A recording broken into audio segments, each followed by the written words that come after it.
வந்து வணக்கம் ஜோதிராயா. இன்னைக்கு நம்ம என்ன கோயிலை பத்தி பேச போறோம்? இன்னைக்கு வந்து நம்ம கனகதுர்க்கை அம்மன் கோயிலை பத்தி பேச போறோம். அந்த கோயில்ல வந்து 10 நாட்களுக்கு முன்பு தான் கும்பாபிஷேகம் நடந்தது. அந்த கோயில் வந்து மிகவும் சிறப்பு வாய்ந்த கோயில். ஆமா, அந்த கோயில்ல வந்து ராகு காலத்துல துர்க்கை அம்மனுக்கு பூஜை பண்ணுவாங்க.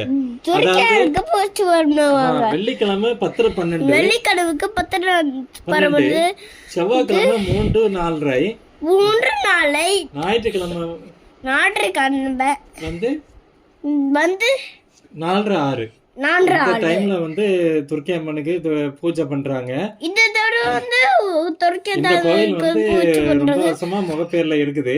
இந்த கோயில் வந்து முகப்பேர்ல ரொம்ப வருஷமா இருக்கு.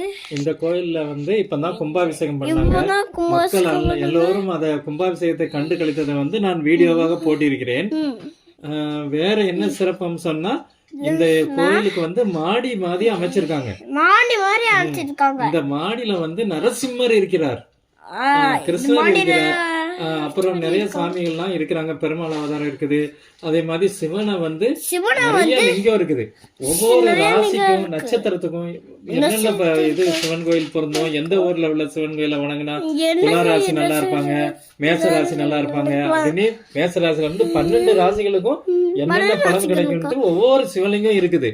அதே மாதிரி பைரவரும் இந்த கோயில்ல இருக்கிறாரு. அதாவது 8 பைரவர் இருக்கிறாரு. அதே மாதிரி பிள்ளையார் இருக்கிறாரு, முருகர் இருக்கிறாரு, மற்றும் கங்கையம்மன் இருக்குது.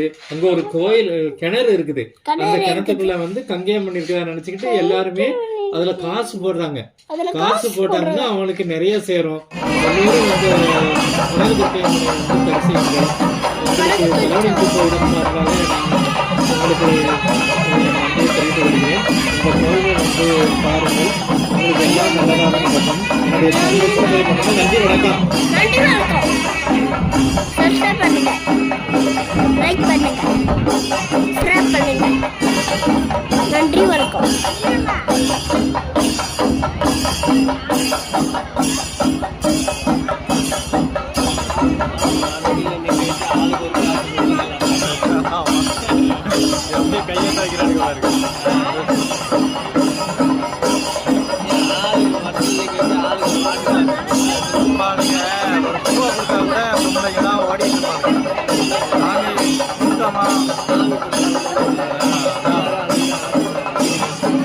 யாராவது நின்று கொடுக்கணும்.